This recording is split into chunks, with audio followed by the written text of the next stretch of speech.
Ito na mga idol, friendly match ng Team USA versus Serbia. Tag-iisang NBA MVP Nikola Jokic laban dito sa napakaraming superstars ng Team USA. First 9 points dito ng mga Amerikano mga idol ay nagbula kay Stephen Curry. Takeover mode kaagad ang Golden State Warriors star. Maagang na-entertain ng mga fans dito kay Chef Curry.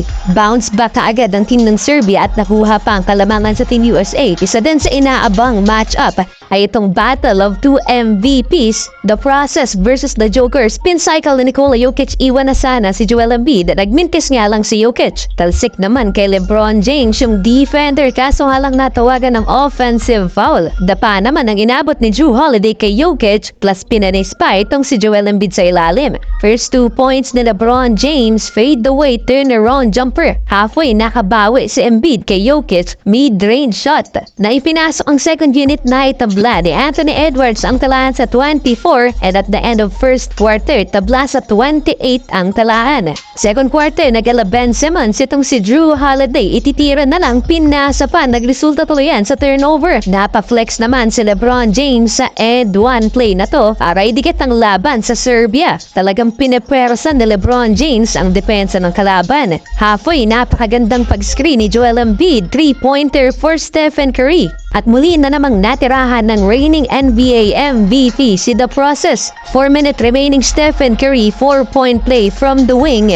At dito na nagsihiyawan ng todo ang mga fans. In rhythm na ang Team USA at nalipat na sa kanilang momentum. Galit na itong si Nikola Jokic. Todo sigaw na mga idol. Pinasok na rin down the stretch ng first half itong si Derek White at unti-unting lumobo ang lamang ng Team USA dahil dito sa second unit.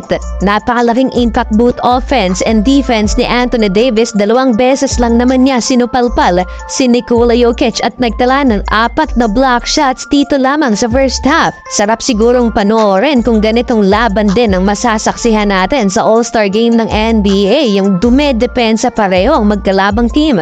Mahalat si Nikola Jokic, walang pahinga mga idol. Siya na rin ang nagko-coach sa kanyang mga teammate. Bam Adebayo, corner 3-pointer to end the first half. 59-45, hindi naglaro si Bogdan Bogdanovic, wala pa rin si Kevin Durant, 14 USA. Stephen Curry, 18 points of first half. Third quarter, umabot na ng 20 plus puntos ang lamang ng Team USA sa Serbia. Stephen Curry with the trap para makalusot sa paint si LeBron. Gumaganda ang chemistry ng mga superstars. Under 7-minute fast break, bagsak ang player na to kay LeBron James. This was called a foul for Serbia at ang sumunod na nangyari, naging fanboy itong player ng kalaban at ginaya rin ang ginawa ni LeBron. Tuluyan pang tinambakan ng second unit ng Team USA itong Serbia at showtime na lang din si Anthony Edwards. Napa-raise the roof pa si Ant-Man. End of third quarter, 83-58 ang lumalabas sa ngayon mga idol. Mukhang Australia pa ang top contender ng Team USA sa Olympics. Bukod sa dikit na laban na tinalo din ng Boomers itong Serbia